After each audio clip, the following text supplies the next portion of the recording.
Okay, today we are looking at exploring quadratics. So, quadratics are our parabolas when we put them on a graph. And so today we're going to be examining the graphs. Remember to set your paper up Cornell style. Alright, so let's look at first quadratic functions.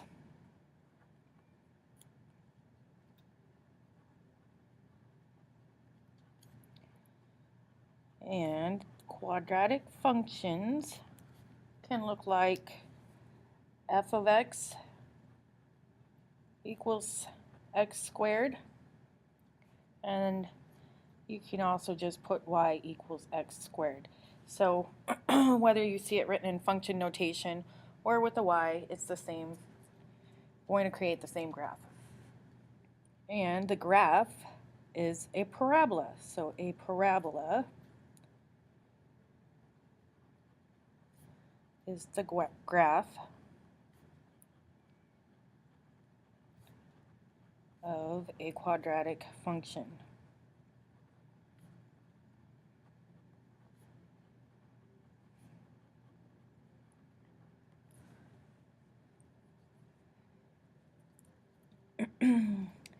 A parabola can be a frown,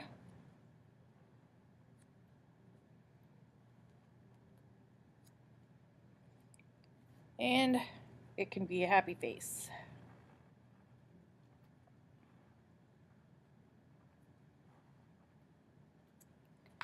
So let's highlight the word parabola so we know that we're talking about parabolas here.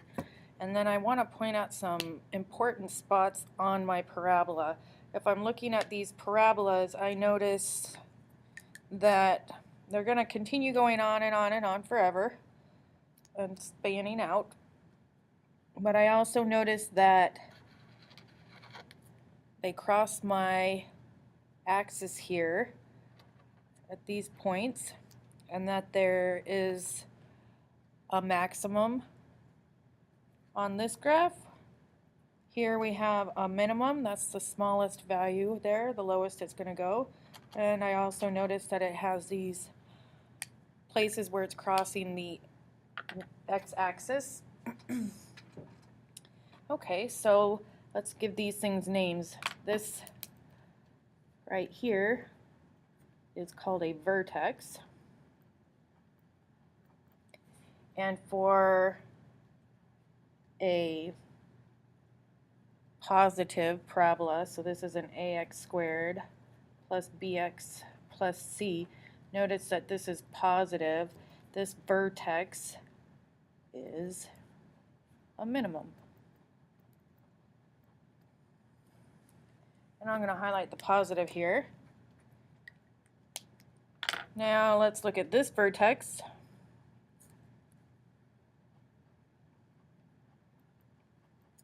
And this is a negative ax squared plus bx plus c graph.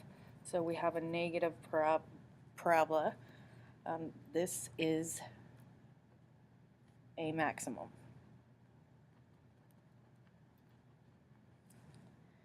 Alright, so now we've looked at these two places on our graph, but what about these two places on my graph? These are very important. These places where my graph is hitting the x-line, y equals 0 on this line. These are the solutions to the quadratic, which are also known as zeros of the quadratic and roots of the quadratic. There's a lot of vocabulary there. So these very important places where my parabola is hitting the x-axis have three names: solutions,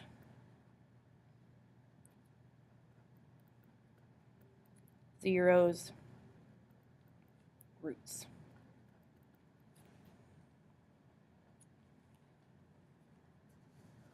Okay, so let's define this. Solutions, if we are looking up there, solutions to the quadratic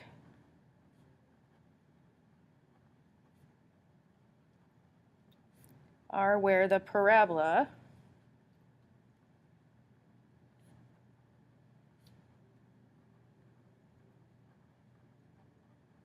crosses the x-axis.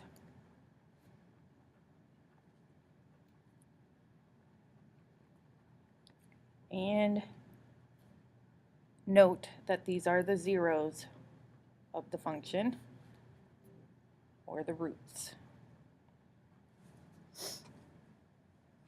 Well, let's draw a couple graphs down here.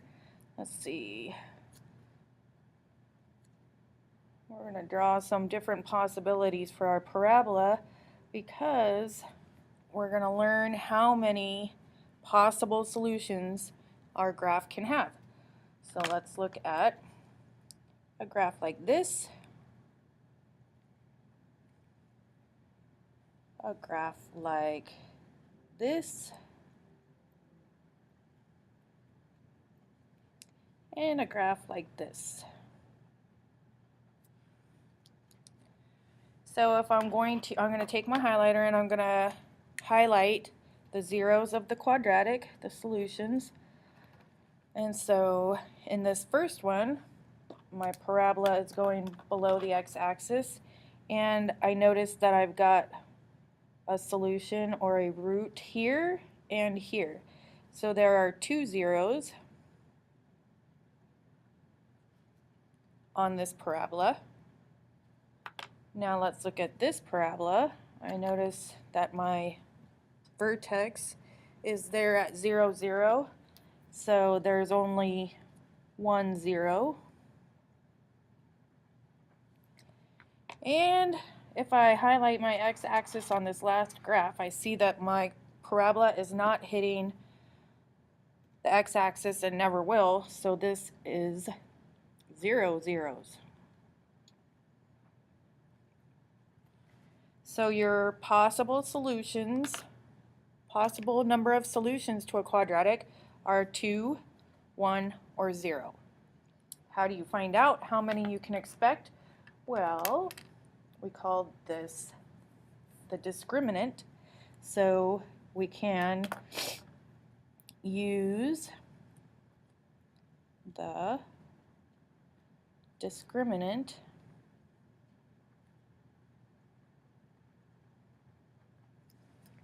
to determine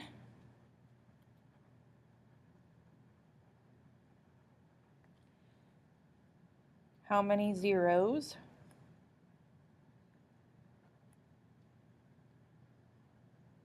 of the function we'll get.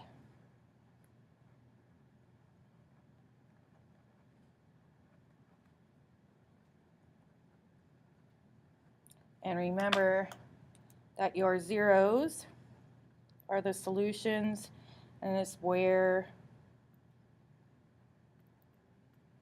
parabola hits x axis. And this thing called the discriminant is given by b squared minus 4ac. And those letters are coming from ax squared plus bx plus c. So if we take the b, square it, minus 4 times a and c, then we have 3 possible solutions. So let's look at b squared minus 4ac equals a positive. That means I'm going to expect 2 zeros. B squared minus 4ac equals 0. Tells me I'm going to have 1, 0.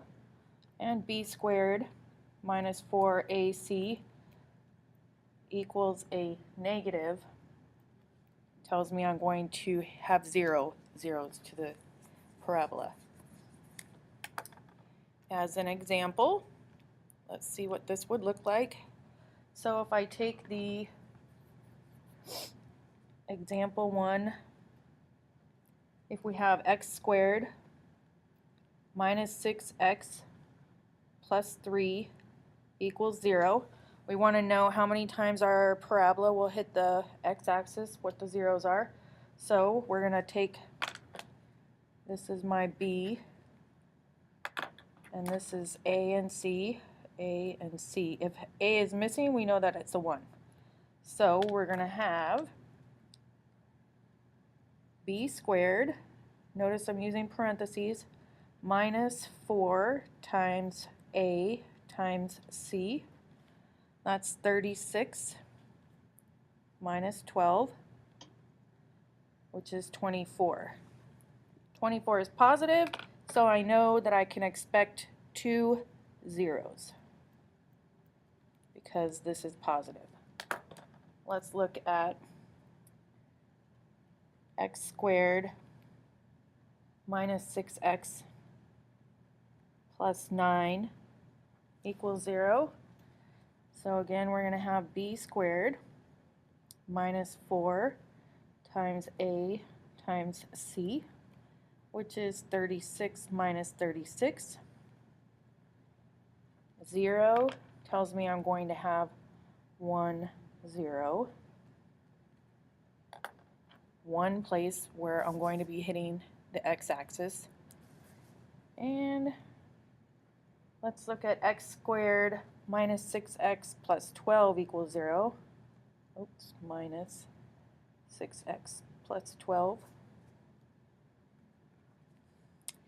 And b squared minus 4 times a times c is 36 minus 48, which is negative 12. And since this is negative, I'm going to have no zeros. So my possibility for hitting the x-axis is going to be 0.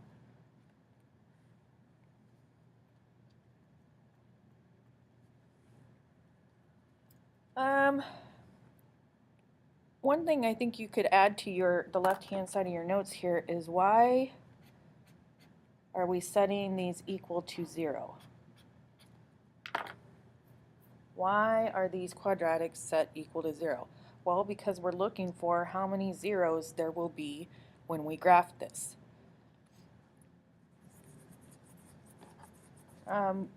Examples we'll do when you get into class. Let's look at, we'll find out how many solutions there are to y equals x squared minus 6x plus 5. Y equals 2x squared plus 4x plus negative 4x. Y equals 3x squared minus 2x plus 8. And lastly, y equals 4x squared plus 7x minus 15. So when you come to class, we're going to use the discriminant to find out how many solutions or zeros of the quadratic we can find for these 4 equations.